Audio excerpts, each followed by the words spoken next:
कि बिहार में अगले शरद यादव या अगले जॉर्ज फर्नांडिस उपेंद्र कुशवाहा नहीं बनने जा रहे हैं। ये भी एक संभावना है कि जदयू के कुछ विधायक, संख्या की बात नहीं करिए, लेकिन जदयू के कुछ, मान लीजिए 5 ही 10 विधायक अगर उपेंद्र कुशवाहा के साथ चले गए तो क्या हश्र होगा जनता दल यूनाइटेड का।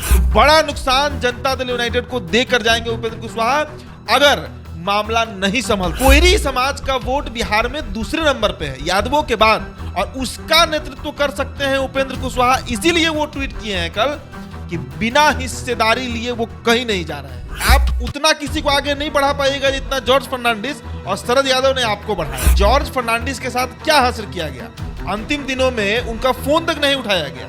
शरद यादव की आप बात कीजिए, शरद यादव वो नेता रहे बिहार में जो लालू यादव से टकराने में सबसे बड़े सहयोगी साबित होते थे नीतीश कुमार के। क्या हासिल किया गया उनके साथ? बिहार में लवकुश समीकरण की चर्चा पिछले 15 सालों से, 20-25 सालों से चल रही है। 2 दशक से लवकुश समीकरण की चर्चा नीतीश कुमार करते रहते हैं। और बिहार में अगर यादवों के बाद सबसे ज्यादा आबादी वाला कोई जाति है तो वो कोयरी जाति है। ये जातीय जनगणना कराने का इसके लिए जरूरत नहीं है। तो किसी भी घर में जब 2 भाई रहता है तो बड़ा भाई को अकेले संपत्ति नहीं मिलता है। कुर्मी वोट नीतीश कुमार के साथ अगर है तो कोयरी वोट उपेंद्र कुशवाहा के साथ है। इस बात का एहसास करवाया गया है कल उस ट्वीट के माध्यम से। फिलहाल जल्दबाजी होगा, वेट एंड वॉच की स्थिति है, लेकिन 2 फरवरी बेहद अहम दिन होगा। रत्नेश महात्मा फुले का उस दिन बड़ा कार्यक्रम होगा और उस दिन बड़ा फैसला ले सकते हैं। 1 सप्ताह के बाद आएगा वो तारीख और उस दिन बड़ा फैसला ले सकते हैं उपेंद्र कुशवाहा, तो चौंकाने वाला भी होगा। ललन सिंह ने भी एक बात कहा कि जो बीजेपी के करीब जाएगा उसका आरसीपी सिंह वाला हाल हो। लालू प्रसाद यादव भी चाहते हैं कि अपने जीते जी अपने बेटे को गद्दी सौंप कर जाए। गद्दी का मतलब पार्टी का गद्दी नहीं, राज्य का संवैधानिक पद, सबसे बड़ा संवैधानिक पद, सबसे पावरफुल कुर्सी, सीएम का कुर्सी। बिहार में अगर यादव समाज किसी को नेता पिछले 30 सालों से मान रहा है तो वो व्यक्ति है लालू प्रसाद यादव। उनका वोट कोई कारगर वोट नहीं बन पाया है शरद यादव का बिहार में आज तक। इसीलिए उनको दरकिनार करने में, उनको साइडलाइन करने में नीतीश कुमार जैसे कुशाग्र बुद्धि वाले नेता के वो समय नहीं लगा। बिहार की राजनीति में इन दिनों उपेंद्र कुशवाहा का प्रकरण चल रहा है। चल रही है चर्चा कि उपेंद्र कुशवाहा जो है बीजेपी में शामिल होने वाले हैं। जब नीतीश कुमार से इस पे सवाल किया जाता है तो काफ़ी गुस्सा आ जाते हैं। कहते हैं कि हमने जिसको आगे बढ़ाया वो हमें धोखा देता है, जिसको जितना जल्दी जाना है चले जाइए। अब इस बारे में जब उपेंद्र कुशवाहा सुनते हैं तो वो भी बौखला जाते हैं। वो कहते हैं कि हम ऐसे कैसे अपनी संपत्ति छोड़ के चले जाएं। तो आखिरकार कौन सी संपत्ति की वो चर्चा कर रहे हैं, कौन से बारे में उन्होंने ट्वीट किया है, जिस संपत्ति के बारे में, आखिर क्या संपत्ति है। इन तमाम मुद्दों पर चर्चा करने के लिए हमारे सहयोगी उदीप जी जुड़ गए हैं। उदीप जी, उपेंद्र कुशवाहा कह रहे हैं कि हम संपत्ति छोड़ के नहीं जाएंगे, कौन सी संपत्ति की वो चर्चा कर रहे हैं? देखिए, पहली तो बात की नीतीश कुमार का जो ये बयान आया कि हम जिसको भी बढ़ाते हैं वो हमारा साथ छोड़ देता है, वो हमको धोखा देता है, तो नीतीश जी से ये सवाल होना चाहिए कि नीतीश बाबू आप एक बात बताइए, जॉर्ज फर्नांडिस से ज़्यादा आपको प्रमोट कोई नहीं किया होगा, आपको भी इस बात का इल्म अच्छे से होगा। और जो लोग भी बिहार की राजनीति को पिछले 2 दशक से देख रहे हैं, मैंने नहीं देखा है लेकिन सुना है कई वरिष्ठ लोगों को बताते हुए वो कहानी।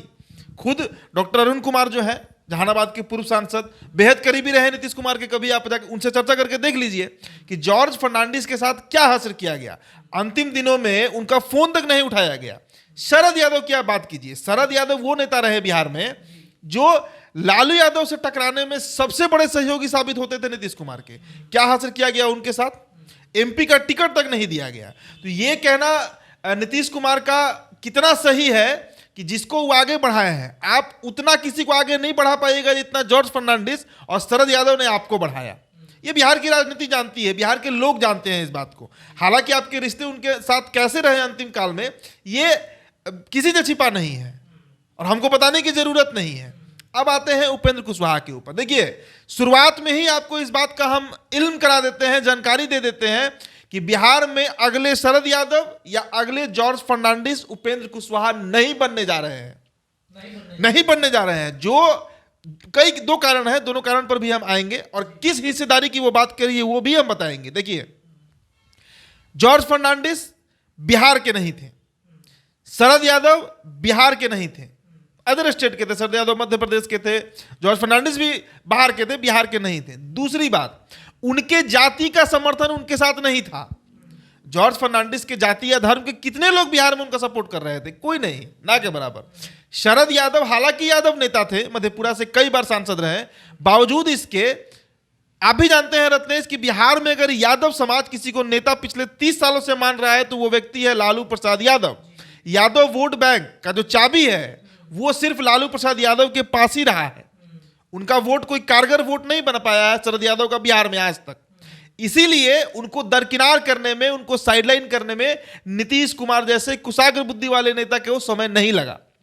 उनको पता था, नीतीश कुमार इस बात को समझते होंगे उस समय कि इनके जाने या रहने से राजनीतिक वोट बैंक में, चूंकि देखिए राजनीति में नेता वही बड़ा होता है जिसके साथ वोट होता है, तो इनके साथ कोई वोट तो था नहीं, इसीलिए इनको दरकिनार कर दिया गया। अब उपेंद्र कुशवाहा पर हम आते हैं कि उपेंद्र कुशवाहा क्यों मतलब मजबूत कड़ी और सबसे कमजोर कड़ी बन सकते हैं नीतीश कुमार के। देखिए पहली बार जब उपेंद्र कुशवाहा जीतकर विधायक बने थे तो इनको नेता प्रतिपक्ष विधानसभा में नीतीश कुमार नहीं बनाया था।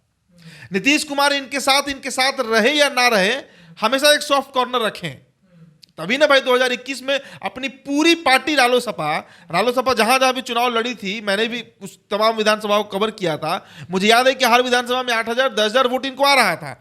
कितने विधानसभा हुए जहां इनको 15,000 वोट इनके प्रत्याशी को आया। तो भाई 8, 10, 15,000 वोट अगर किसी एक नेता के चेहरा पर, उपेंद्र कुशवाहा जैसे नेता के चेहरा पर अगर बिहार में गिर रहा है 10 विधानसभा में भी, तो वो नेता जनधार वाला नेता है। मतलब उसके पास कुछ वोट बैंक है जो किसी भी पार्टी को जितवा या हरा सकता है। समझ रहे हैं इस बात को। अब देखिए उपेंद्र कुशवाहा के प्रकरण को आप समझिए। बिहार में लवकुश समीकरण की चर्चा पिछले 15 सालों से 20-25 सालों से चल रही है। 2 दशक से लवकुश समीकरण की चर्चा नीतीश कुमार करते रहते हैं। 1993 में जब पहली बार कुर्मी चेतना मंच का रैली हुआ था, उसके बाद से ही उनको समझ में आ गया था कि बिहार में कुर्मी से बहुत ज्यादा आबादी कोयरी का है। और उस समय अनडिवाइडेड बिहार था, मतलब यूनाइटेड बिहार, झारखंड साथ में था। लेकिन साल 2000 में जब 15 नवंबर को झारखंड बंटकर अलग हो गया, उसके बाद आप समझिए इस बात को कि उसके बाद कुर्मी का मानकर चलिए 3/4 आबादी झारखंड चला गया। आज झारखंड में आदिवासियों के बाद अगर सबसे अधिक आबादी वाली कोई जाति है तो वो कुर्मी जाति है। और बिहार में अगर यादवों के बाद सबसे ज्यादा आबादी वाला कोई जाति है तो वो कोयरी जाति है। ये जातीय जनगणना कराने का इसके लिए जरूरत नहीं है। हर पंचायत में जब मुखिया जीतते हैं ना तो वहां पे काउंटिंग हो जाता है और सारा डेटा सीएम के पास रहता है। और ये कोई नीतीश कुमार नहीं, लालू जी के पास भी रहा होगा, उनके पहले जगन्नाथ मिश्रा के पास भी रहा होगा और शुरू में श्री बाबू के पास भी रहा होगा। राज्य है, पूरा राज्य का मुखिया है, इनके पास सारा आंकड़ा होता है। तो कोयरी समाज का वोट बिहार में दूसरे नंबर पे है यादवों के बाद, और उसका नेतृत्व कर सकते हैं उपेंद्र कुशवाहा। इसीलिए वो ट्वीट किए हैं कल कि बिना हिस्सेदारी लिए वो कहीं नहीं जा रहे हैं। भाई अपने पूरा पार्टी आपके साथ मर्ज करा दिए। और जिस तरह से इस बार प्रतिक्रिया आई नीतीश कुमार की, झाड़ कर उन्होंने कहा है, झल्ला कर उन्होंने कहा है। और बिहार के मुख्यमंत्री अब झल्ला भी जाते हैं, कई बार देखा गया है। विधानसभा का बात कर लीजिए या मीडिया के सामने आप बात कर लीजिए, झल्ला कर उन्होंने कहा कि जिसको जहां जाना है जाए, हमको कोई फर्क नहीं पड़ता है। कहे हैं ना वो। अब आप बताइए कि अगर उपेंद्र कुशवाहा बागी तेवर अपना लेते हैं, यह भी एक संभावना है कि जदयू के कुछ विधायक, संख्या की बात नहीं करिए, लेकिन जदयू के कुछ, मान लीजिए 5 ही 10 विधायक अगर उपेंद्र कुशवाहा के साथ चले गए तो क्या हश्र होगा जनता दल यूनाइटेड का। और अगर वो विधायक लेकर तेजस्वी जी के साथ चले गए तो उनकी सरकार बन जाएगी। और जब उपेंद्र कुशवाहा को राजनीतिक, अब आप कह सकते हैं दुश्मनी ही निकालना होगा उनको, अगर उनको मुखालफत ही करना होगा तो 5-10 विधायक लेकर चले जाएंगे तेजस्वी जी के पास, वो आराम से सीएम बन जाएंगे।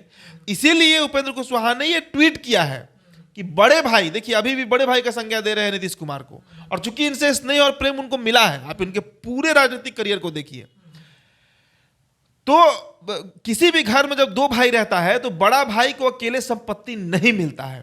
और देखिए ललन सिंह भाई के रूप में नीतीश कुमार के साथ नहीं हो सकते हैं। बिहार में हमेशा चर्चा लव कुश समीकरण की हुई है, कोयरी कुर्मी की हुई है।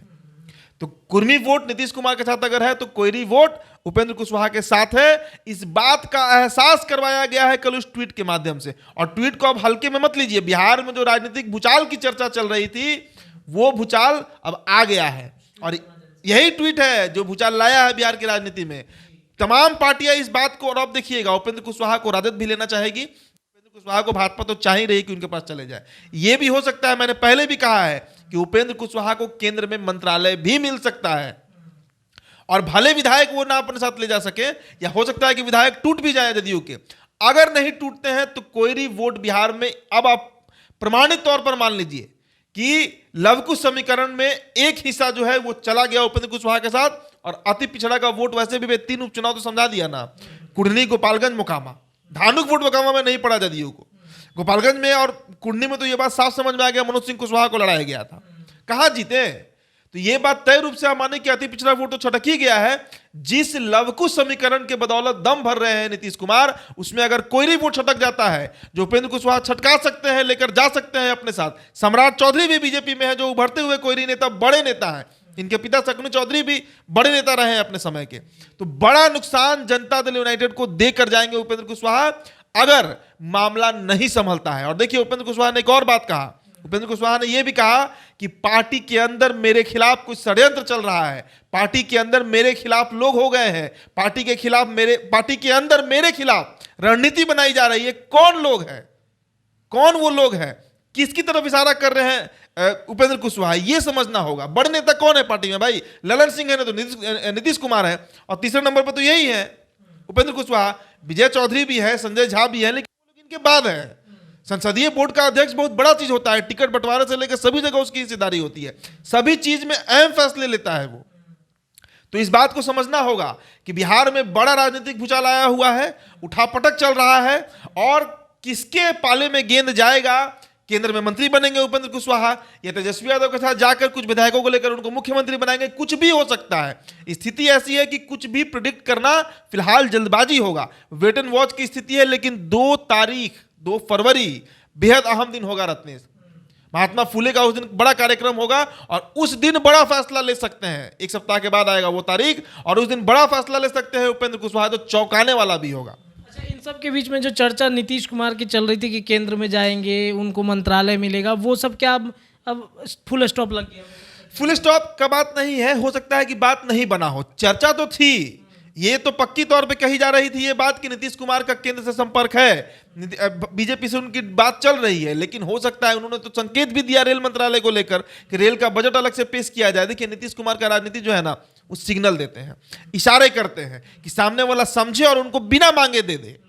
मांगने की प्रवृत्ति नीतीश कुमार में नहीं रही है, तो बिना मांगे कैसे मिलेगा कोई चीज, इसके लिए उन्होंने रेल मंत्रालय, लेकिन उसका खंडन कर दिया सुशील कुमार मोदी। उन्होंने साफ कह दिया कि भाई, आप जब रेल मंत्री थे केंद्र में वाजपेयी जी की सरकार में, तो उस समय 1,34,000 वैकेंसी कम हो गया था, मतलब नौकरी नहीं उस समय आप रेल में निकाल पा रहे थे, जो कि बहुत अधिक नरेंद्र मोदी के समय में करीब 4.5 लाख के आसपास आंकड़ा, यही इसी के आसपास था, वैकेंसी आया है। तो हम क्यों आपको रेल मंत्रालय दे? सीधा इशारे में बात हुई, लेकिन बात समझिए, मांगा गया रेल मंत्रालय, उधर से इंकार कर दिया गया। तो हो सकता है बात नहीं बना हो। और उसके बाद फिर उपेंद्र कुशवाहा का प्रकरण शुरू हुआ दिल्ली के रूटीन चेकअप के लिए, और वहां पर बीजेपी के नेता आके इनसे मिलने लगे, और उसके बाद भड़कने लगे।